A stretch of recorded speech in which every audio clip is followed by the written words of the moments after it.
Welcome to Season 3 of the Builders Podcast. I'm Matt Levenhagen. Here we share the journeys, strategies, and lessons that help entrepreneurs build what's next. Builders helping builders. Enjoy the show.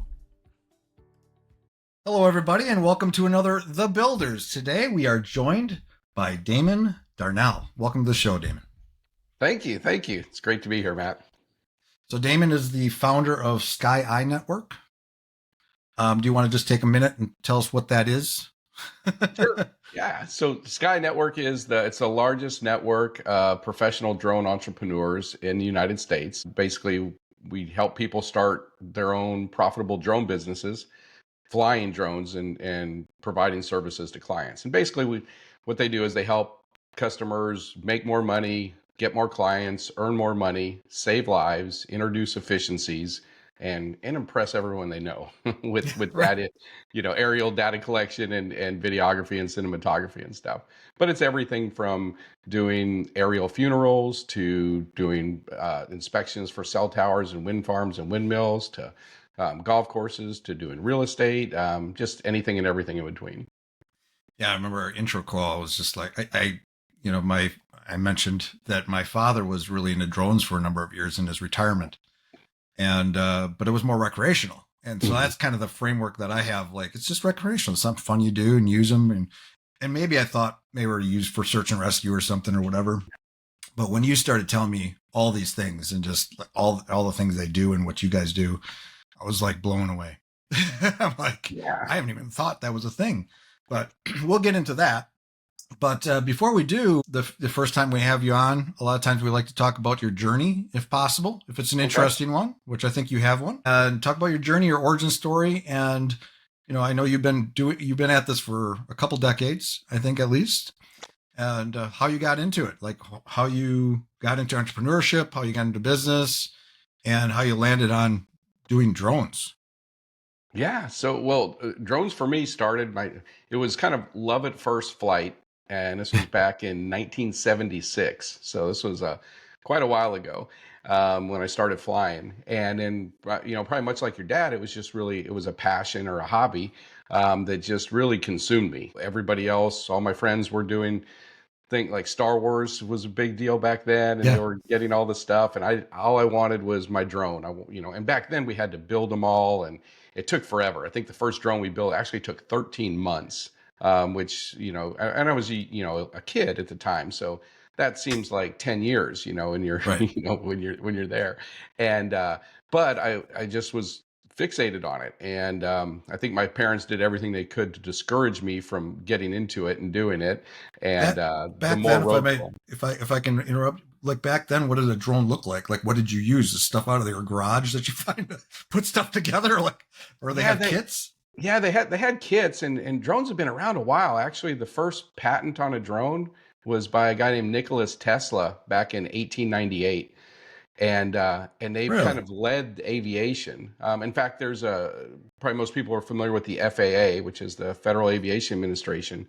Well, the drones have kind of their FAA. It's called the AMA, which is the American Modelers of Aeronautics. And that was actually founded, set the rules for airspace and everything 22 years prior to the FAA ever even being a thought. And so the drones have always had a pretty pivotal part in it. And there was a lot of stuff out there for it. But everything had to be built back then.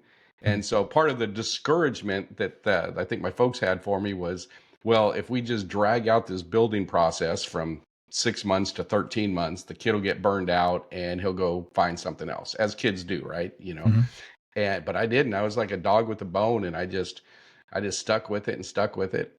And then, man, I'll tell you, Matt, the first flight, it was the most exhilarating and devastating 7 seconds of my Oh life no! when this thing took to flight. And it was something so I'd never experienced it in my little young life at that point, but that I created something that could defy pretty much all the laws that I knew and could comprehend, and I was controlling it. It was just amazing. However, we didn't get enough altitude, and we you know did a lot of rookie mistakes, and so it spiraled into the ground and then blew up into 50 million pieces. Oh my um, gosh! and I was just devastated. And my dad, I'm wiping my tears, and we're loading all the debris up, and he's like, "I told you, son, this is a big boy's hobby." And wipe the tears away, and I was like, "Hey, Dad, we built it. Do you think we can rebuild it?" And he just kind of rolled his eyes back, and he's like, "Yeah, yeah, I'm sure we can." And so we spent the next 8 months, I think, rebuilding it. And then the next time, I flew it for 30 seconds before I destroyed it, you know. And then I sucked less, and then got good, and then got better, and then got really good. And then I was able to. I got really into competing. I represented the U.S. team, which is, I know most people are like, they have a U.S. team Yeah. for drones, but yeah, we raced these early race drones, and they're fast. They're like 250 miles an hour. They pull 46 Gs into corners, so they're pretty, and it's all Wow. manually flown. And I set a couple world records with that, and got to do all kinds of cool stuff with some of the different, alphabet agencies, because of the exposure I got with that. And anyway, fast forward, and in 1993, I kind of got my first big commercial break, where it actually started into entrepreneurship with this hobby or passion. And I had this idea. I had all kinds of different drones. I had fixed wing drones, which are like little airplanes. I had single rotor, which are like helicopters. I had submersibles, which are like submarines, and ground drones, and different aquatics and stuff. But I didn't have a blimp, and like the Goodyear blimp. And I thought, how cool would it be to have a blimp? And I had this bright idea that, I could go to the beach, and I saw like a little Cessna towing a banner at the beach. People have probably seen it if you've been at the beach. And I thought, man, and it was so far away, and it was hard to read. And I thought, man, if I had a big blimp, I could put a sponsor on one side of the blimp, another one on the other side, and a third one that I could drag behind it. I said, this would be awesome. So I get all excited about it, and I talked to some businesses. I get a restaurant and a car dealership excited about it. And I finally take my life savings at the time, and buy this thing. And it was massive. The thing was it was about 32 feet long, so it was Oh, pretty wow. huge. So it was about the size of like two Suburbans almost. And went out there to do the demo flight, and these guys are there. And boy, one thing I didn't calculate was the wind. This thing You this thing didn't has a crash top this thing. yeah, this thing had a top speed of 5 miles an hour. And if you've been to the beach, of course, it's can be pretty breezy. Yeah. So sure enough, we launch it and take off, and then all of a sudden the wind starts blowing it back, and I'm like, oh no. And so I floor it, and it just keeps going back, and it starts slowly drifting out towards the ocean. And we Oh, try no. and get it, and we miss it, and then we illegally drive the truck on the beach to try and get it and go into water just a little bit. And finally we captured it before it goes out over the Gulf of Mexico. And my hopes and dreams of an entrepreneur just went up in smoke then. I was like, Wow. oh man. So I can't do anything outside. But I had invested all this money. I had this thing. And I thought, there's got to be a way. And so I thought, well, what about indoor stuff? So I started talking to different convention centers, any space that was big enough to have it. Mm. Started talking to indoor sporting promoters, and went through and talked to, I was over 117 people, and everybody looked at me like I had three eyes, like I was just nuts. And I remember that finally this one promoter, they said, look, kid, I don't think this is going to work, but if it works half as good as you think it will, then we'll look at doing a contract with you. So why don't you come to the game, this weekend, and fly it Friday night, and we'll see how it goes. And so I was like, okay, let's do it. And this was in Texas, actually, in Dallas, Texas. And I made a deal with a boot manufacturer, Justin Boots, and they had agreed to donate 6 pairs of cowboy boots, and if we promoted them. So we put a little Justin banner on the thing, and we went out and flew it, and I rigged up a worm gear on the bottom of it, which is just a release mechanism. And the announcer, he was getting the crowd all hyped up, and I had mapped out the VIP sections, and we dropped the boots, the coupons. It was a little sandbag with some glitter and a coupon attached to it with a little parachute. We'd fly it over the VIP section, and then we'd drop them off, and Oh, cool. and anyway, it was really well received. The crowd loved it. Everybody had a blast. I had a blast. I was shaking like a leaf. I was all nervous. And then that next week they had the highest increase in their VIP ticket sales than any other promotion they had done in history to that point. Whoa. So it worked out great. They got a bunch of press on it, and so then we signed a contract, and that was for the Dallas Stars, which was a indoor hockey, hockey team, and then pretty much rolled out after that. So in the last 30 years, if you've been to any kind of indoor, soccer, arena, football, or basketball or Yeah. hockey, you've probably seen an iteration of that, and that's what kind of started it, and then it just morphed into I was the drone expert and anything related to drones. I did, Hollywood movies. I did all kinds of search and rescue. We did all kinds of inspections. And I remember this one pivotal point where I got a call from the fire chief, and I usually did volunteer work a lot for them. And they had an Alzheimer's patient who had somehow wandered off of the care facility. And this was in Houston, Texas in August. So super Mm, hot. mm. I think the heat index was like in the low 120s. And they had a bunch of people looking for him, and they couldn't find him. And I had just equipped my drone with a thermal camera, which at the time was brand new, super expensive, and not many people had it. And we went out there. He said, "You think you can help us?" I said, "Yeah, I can't guarantee anything, but it's worth a try." And we went out there in like 11 minutes. We found him, and he was almost, he'd almost succumbed to just massive dehydration. He was shriveled up in a little fetal position, covered with dirt and leaves. And EMS, he wasn't even conscious, and they were able Oh, to get him fluids, revive him, and it was just so impactful because I thought, holy cow, yeah. these things aren't just cool and do stuff, but they can literally save people's lives. And I get Christmas cards from that family to this day. And I was like, man, I got to get this out to more people and teach people how to do it. And the problem with it was it was kind of a self-regulating industry because it was so stinking hard to fly the things, Mm. that it took most people about 5 to 7,000 flight hours of experience before they were competent enough to do this at a professional level. So it just took a long time, and there was no income opportunity for you while you're doing that. It was Right. just passion. But with the advent of micro accelerometers and gyros and all that stuff, then things really changed about 10 years ago, and the drones just got ridiculously easy to fly. And anyway, that's when Sky Network over here was born back then, and that's when we kind of rolled it out. And now pretty much anybody can fly them. They're easier to fly and harder to crash than ever before in history. But that's what brought us to this point where we are now. Incredible. What a great story. I no that and it's interesting about the tech. Yeah, kind of the tech kind of made it easier for more people to adopt this. Yeah. And yeah. Um Not like the 1970s when you had to spend 8 months or 12 months or 14 months to build one and Yeah. before you tried to fly it.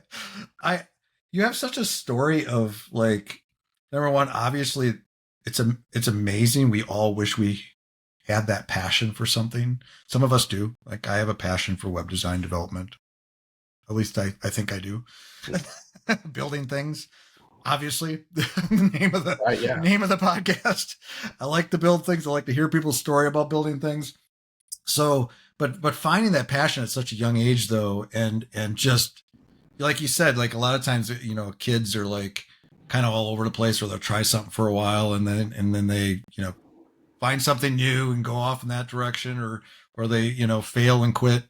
But you didn't quit, and that just grew from there, which is incredible. And then all the different things that happen for somebody to build something for that long and then it crashes and blows up into a million pieces and then putting it back together for another 8 months and 30 seconds this time, that takes a lot of passion and dedication. I mean, probably the build process was the fun part too then.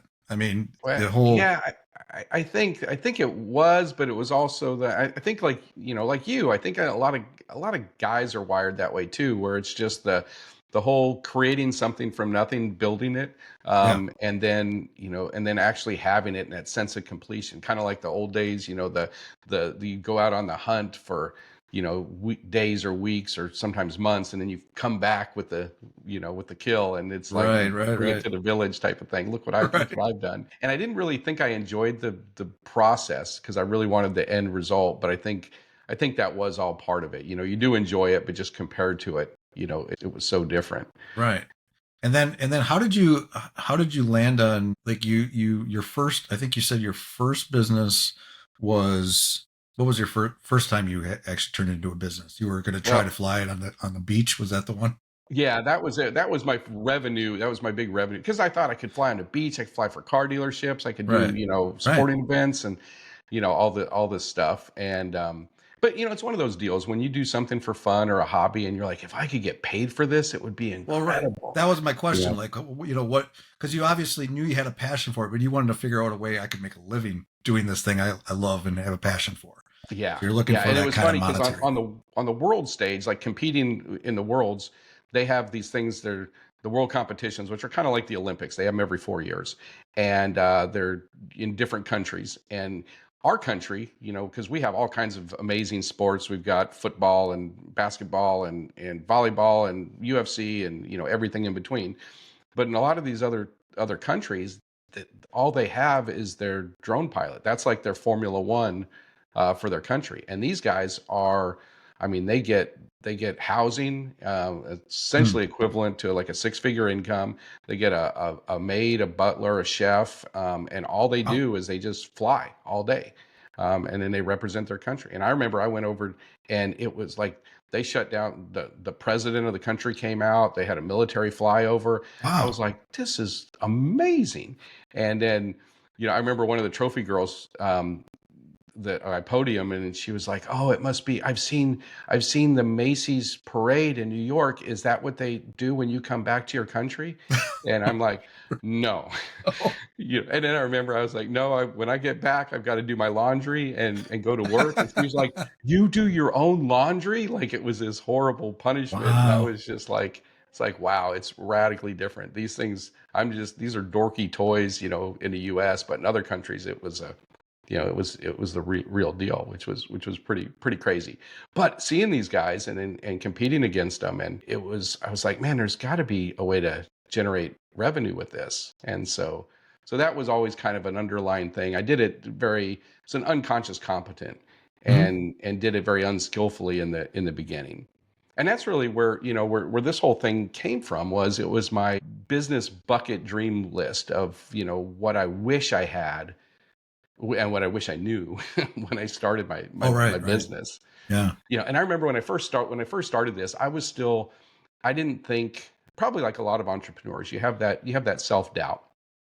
And I thought, well, I know it works for me, but what if it doesn't work for other people? And what if I'm not the one doing it? So rather than starting it, we actually put it off almost a year and a half. And what I did is I started a beta program because I thought, well, and I really set it up where I thought there's no way this will work. And then I can have an excuse why it wouldn't work. Right. And so the goal was we got a handful of people, and I had three criteria for them to be in this beta program. Number one, they couldn't have any drone experience, so they had to never flown a drone, not know how to fly a drone. They couldn't have any photography or cinematography experience because I thought that'd be unfair advantage if they knew how to do that. And then the third was they couldn't have any successful entrepreneurial experience. And the way I identified that is they could have never generated or net revenue after taxes and everything of more than $42,500 in a year running a business. Because I knew some guys that were like HVAC guys or plumbers, and they would do almost $1 million in total revenue, but after paying everybody and insurance and everything, they're netting out like 36, 38,000, Yeah. is what they're netting. So and then the goal was to give them limited support from me. Basically, I built a roadmap for them of what to do and how to do it, but it wasn't going to be me doing it for them. And the goal was to get them from 0 to 6 figures in 12 months or less. Pretty concerned because everybody in the program was doing it part time.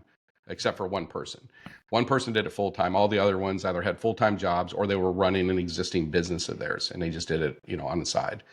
But we hit that at the 12-month mark. Every single one of them broke the six-figure mark in No net kidding. revenue.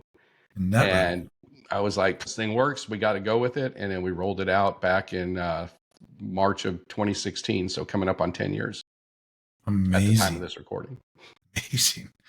Well, yeah. Well, I mean that in that kind of little that first year, that first pilot was yeah, that kind of set the pace. You kind of proved the system. It was an Yeah. experiment. That's what we do in business. We experiment until we find that thing that's going to work. But one of the things that's interesting, that's kind of a theme of this too, because that could have failed too, like Mhm. everything else.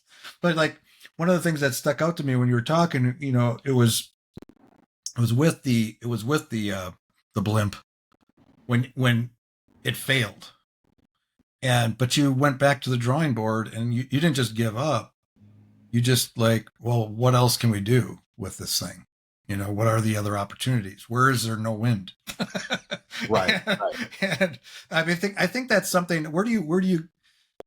Where's that come from too? Like, because that's something I think as entrepreneurs we need to have, because we're going to fail. There's no doubt. If you haven't yet, you will. Trust me, it's coming. But how do you work through that? Like, how does that feel for you? And what is your kind of process to go back to that drawing board? I mean, I know this kind of goes back to your roots because you don't seem to. Maybe you're not wired to give up, but No, no. Well, and it's not easy. It's not like it's natural or instinctive, but it takes a lot of willpower. Because when it first happens, then I'm just like, you know, you're an idiot, you're stupid, all kinds of just you should have known better. Everybody said this wouldn't work, and then so I beat myself up for a couple days and then look at everything that I did wrong, and then just stack it and make it worse. And then finally I'll come to my senses and and in time it's gotten better and easier and I'm more aware of it. So now if I find myself looking for the problems or excuses why stuff won't work, then I kind of make myself look at what are the opportunities and the solutions that are there. And it's just like reps in a gym or building a muscle. It just takes repetition and yeah, doing it. But I think at first it's kind of the natural go to and just human nature. And especially when we have all these crabs in the bucket usually surrounding us. They're people that I think they mean well, they just want to protect us. But, those are the ones I told you so. I told you this wouldn't work. Remember the last thing you tried and it didn't work, and, all this stuff. Oh, you can't do that. And, you're too old or you're too young or you're too short or you're too tall or, you've got a government education or, whatever the excuses are. Right. And, and and you, usually, and sometimes those are the closest people to us too. they That are. are, yeah, Yeah. And again, that's why I think it's out of love and respect. They just don't want you to get hurt. I yeah, think is ultimately it's just misguided and it comes across wrong. But in those moments of frustration or you know anger or failure, you just man, you stack those things, or at least I do. And I would stack them and stack them and stack them, and then over time, I got better and got better and got better. And sometimes I'd have to willpower through it. And I think something that was wired in me innately was the end result, like the possibility of it. So like for me with flying the drones, the crashing sucked. It was horrible and devastating, worst thing I've ever experienced in my life to that point. But the possible idea of flight and linking back to those few seconds of euphoria, and that was enough to at least help me get back on the horse and pursue that again. I imagine I've never ridden a bull, but I imagine that's what bull riders do, right? Like they risk life and limb and tear themselves apart and fortune and everything for those few seconds of that potential glory of not dying, that's essentially. right. Well, yeah, and yeah. I mean, I think because a lot of bad things can happen, but that is a skill to kind of look at it and look at kind of on board actually the positive part of that, like what that feeling was, and then Yeah. having a vision to get back there and figure out how to get back there and not give up. Yeah, it's I think like I said, entrepreneurship, businesses, building products, all that stuff is not for everybody because you have to or you have to learn how to deal with those things. And I remember talking to somebody recently. I'm like, we were talking about something similar. Another person who's gone through a lot of ups and downs. He's made his first million in, when he was 23 years old, but he still had a lot of failures, a lot of things happen. And I asked him this kind of the same question, and said, "Do you get angry? Do you cry? Do you, what do you do?" He's like, "I mostly get angry, and then I get over it, and then I, keep going, look for the next opportunity." But that has to be in us for sure. So Yeah. let's talk a little bit about drones themselves. So again, as I said in the beginning of this, you opened my eyes to all the things that drones can do. Like beyond, I think recreational is a thing. I mean, I think it's Mhm. something that, especially maybe when I'm older, I'll take up my father's mantle and start flying drones more, or maybe sooner than later, because they are cool. It's something I could see myself getting into, and it gets you outside. So Yeah. that's a good thing too. Um, but tell us, give us kind of a map of all the different things that drones can do and are doing in the world, and some of the things you've done, and maybe uh, drop in a few success stories and amazing things that you've done with drones. Sure, sure. I mean, there's tons of stuff that outside the recreational realm, just on the commercial civilian side, because there's a whole other thing with military applications and Mm. stuff like that. But on the civilian commercial side, there's over 300 kind of identified vertical marketplaces, and any one of these 300 could easily be a six-figure business in its own, or a separate division that could be six figures or multiple six figures for any drone operator to build these out. And examples would be like doing inspections for cell towers. We can inspect cell towers and get better data than what they're getting now. Have layered data, so we can actually layer inspections one over the other, because the cool thing about having the drone do the inspections is we're getting this three-dimensional GPS guided point in time that is repeatable week after week or month after month or quarter after quarter whenever the inspections are done.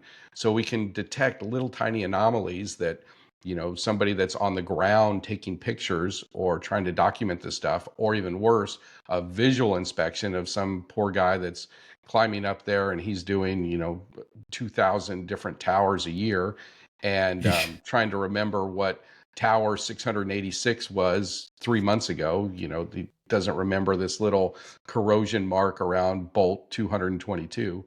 But with the drones, we can identify all that, layer it, and then we run AI software that can identify any little anomalies. And these can even be, if we're doing it with thermal cameras, we can then detect anomalies in capacitors or electronic components when they start to get close to their exceeding their operating temperatures, and we can get data that they've never had before. Like Mm. recommended operating temperatures for a particular component.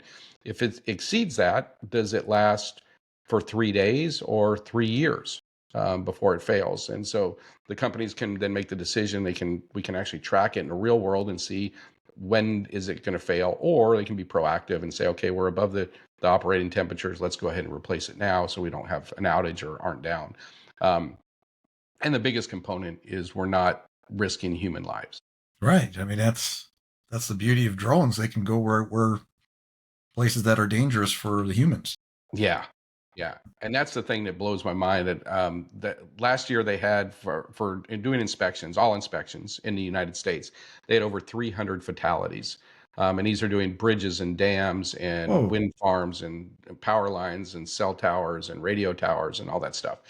And the crazy part is 82% of those fatalities were doing a routine inspection that a drone could do. Mm. They weren't replacing components or welding anything, or it was just a routine inspection. And that doesn't even count the thousands of injuries, the Sure. falls, the paralyzations, the amputations, all the other stuff that happens. And it just blows my mind that we're not that everybody isn't using drones yet. I just like had a vision of a drone eventually being able to do that work, Oh, like having little arms going up. Like I'm sure it's coming. It is coming. It's coming. Yeah. In fact, we have some drones that can do. Just recently, one of the companies just came out with a sprayer, so now we can basically paint facades. We can do 400 square feet a minute with the drone painting or applying any kind of exterior spray, adhesive or stucco or all kinds of stuff. So and again, we can do it way faster, like 4 to 8 times faster than a human can, and without any risk of injury. Don't Or need a like break. They don't need to take a break or a day yeah, off. yeah, Yeah. they just work through, and so yeah, there's all kinds of stuff, and in inspections that encompasses pretty much everything: roads, dams, bridges, all the stuff that I mentioned, and that's just on the inspection side. Then there's just the regular advertising and aerial side with like local businesses, real estate. We see businesses or realtors that incorporate aerial imagery into their listings. The houses sell faster, 32% faster, over 5.25% above the asking price on average. Really? And the cool thing is, the biggest advantage for realtors is it helps them increase their listing appointment conversions. So we see a bump from about 22% is the average for listing appointments. So if they see 10 people about listing a house, two of those people will list their house with that realtor. Well, when they incorporate aerial imagery and show them, if you list your house with me, we're going to do all this stuff for you with the aerial marketing package, that goes up to 6 to 8. So they're getting up to a 400% Wow. increase in their listing appointments, which equates to a 400% increase in their income, Sure. um, which is a Worth the huge investment. deal. Yeah, it's a no-brainer. Yeah. But depending on what study you read, only 7 to 9% of real estate listings have aerial. So the market's still 90% wide open, and the most competitive part in the drone space right now, which is real estate. More people do real estate than anything else, but it's still 90% wide open. And then there's all the particular things, like we do aerial funerals where we do these amazing. We can spread ashes over oceans or water Oh, I was areas, wondering or what you meant by that. Oh, yeah. wow. Spreading ashes. And it's really, and we do a whole ceremony. We have multiple drones in the air. We have a main drone that actually releases the ashes, and we do a whole thing. We put it to music. We record the whole thing, and the family has this unbelievable, memorable keepsake. And we'll do, a legacy book for them, and we can even live stream it in. So if there's something someplace really unique, and the family wants to be there, but it's a lot more cost effective to live stream, you can get Mhm. hundreds of people or thousands of people to be there energetically, and to see it live while it's going. So that's super cool. And then anything, on the agricultural side, anything that takes water and fertilizer, we can do amazing things for. We can measure the nitrogen output on corn, flying over it. Even something as simple as golf courses. We can fly over golf courses and tell where they're watering too much, not watering enough, over fertilizing, under fertilizing, prioritize which areas need attention, in order, rank them. And the real world benefit is we save the average golf course about $200,000 a year in wasted fertilizer because they just over fertilize. And then we save them about 14 to 18 million gallons of wasted water a year, depending on the course, because again, they overwater. And then that kind of pollutes the community. It's washing out all the fertilizer into the community and all that Mhm. stuff. So, all that can be done. And I mean, there's so much stuff: search and rescue, and video production, local businesses. We can do all kinds of stuff for construction. We can do progression shots of builds. We can do inventory management. There's even drone security now too, where the drones are in these essentially docking stations or recharging stations.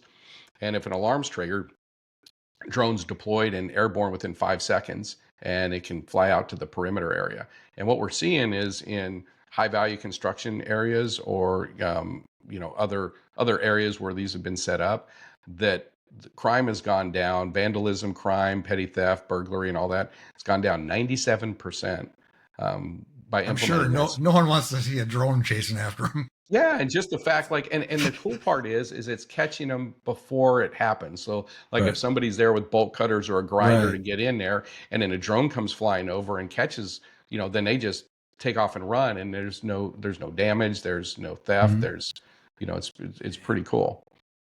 So lots and That's lots of incredible. stuff.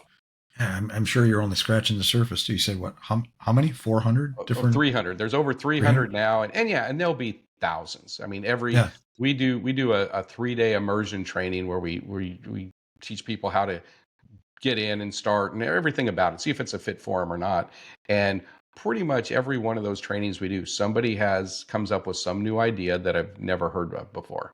Which Incredible. is pretty cool. Well, And I go ahead. oh, I was going to say, some of the things that some of the guys in our network have done, like we've got people at range. We have a kid that started doing real estate at 17, and within the first 2 years, he ended up making more money than both of his parents. And Wow. it was a funny story because he opted not to go to college, and he ended up there was a kid that was a year older than him that was kind of a mentor, a big brother to him, and he ended up going off to college, and getting a degree in cinematography and filmmaking, and that's kind of what he wanted to do. And anyway, fast forward a couple years, now the kid that was older than him is now out of school, and he ends up hiring him to work for him and be a videographer for him. And he said, I there was always a little part of me that regretted not going to school. I thought, I could always do it later if I wanted, but he was making so much money. He was like, I was building my business and there's no need to go to school. But he said in that moment when I hired him and he spent all that money and went into debt, and I ended up hiring him, he didn't know anything for the real world. Like, I had to teach him everything that what happened in the real world that we Sure, needed. sure. And he's like, wow, that's he said, I know I made the right decision, at that point. That's awesome. Yeah, yeah, right. I mean, yeah, you don't have to like building a business. There's a difference because what you learn in school is, in real world is there's a big split there. Yeah, and sometimes It's like, it's applicable, and then sometimes yeah. it's totally different. Well, the expertise behind like learning how to do photography and all that stuff, but the business aspects of it, actual application in real life, it's got to be. It's like that for a lot of things, I would imagine. Yeah. Well, and I think But that's, I think as entrepreneurs, we kind of get a PhD, crash course PhDs in results, yeah, right? right. Yeah, right. We get instant feedback from the marketplace if what we're doing works. There's no theory about it. Yeah. The marketplace Well, responds, and we know, or we do, or we don't, right? yeah. Well, and learning the lessons the hard way. Sometimes you learn them better, right? Yeah, yeah, Especially if me there's a especially. financial impact. Yeah. No, I like so drones are just like I feel like there's a theme through all of it. Like there and I wrote down the word saving. You're either saving lives, you're saving money, you're saving, the environment, you're saving something. And that's So I feel true. like that's a theme through all of it. Well, we have talked about doing splitting this into 2 episodes because number one, I wanted to learn about your story and I wanted to learn about the drones themselves and what they're all capable of. And I thought that would be great for the audience. But I also want to get into kind of I know now you've had how many, over 14,000 people go through your program?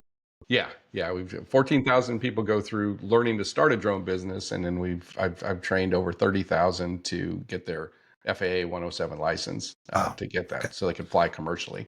So there's a few stories in there. Yeah. There's a few stories in there. There's a few few things that and I want to learn about kind of the franchise and I want to hear that story too. Like really what it was like to build this particular business and then how you're helping people and stuff. So I think it would be Awesome. great to have you back for part two. Cool. But I'd for love to. now, if somebody wants to learn more about what you do, they've already heard enough. They want to go check you out, learn more about drones, and maybe you got them excited. Actually, got me a little excited. I'm like, could I have a drone business on the side? Right. This sounds fun. Where can they find you on the World Wide Web, and where do you hang out if they want to reach out to you? Yeah, so the Drone Boss, they can find me there. Our event, if they want to find out more about that, is called Drone Command Live. So dronecommandlive.com. And then I have a little workshop that's like a 2-hour workshop, kind of an introductory. And that is the Dronepreneur workshop. So that's something that they could look at, and that's free if they wanted to check that out. So for your viewers, we've got a deal for that, so it's free for that. And Awesome. so they can see if this is something they want to explore more. I think it is. One thing I will say about it, that I think it's one of those deals. I think it's a kind of, we're in this unique position where it's a once in a lifetime opportunity, Mhm. because the tech it's a disruptive industry. It's kind of like computers were to typewriters, or automobiles were to horses, everything. And it's because it's so disruptive, there's resistance, but that's where all the opportunity stems from. And the lack of adoption, or I shouldn't say lack, the slow adoption that we're seeing on a lot of it. And it's just this unique window where, drones are easier to fly and harder to crash than ever before in history. The demand's higher than it's ever been, but the supply is still way separated. There's this massive gap there.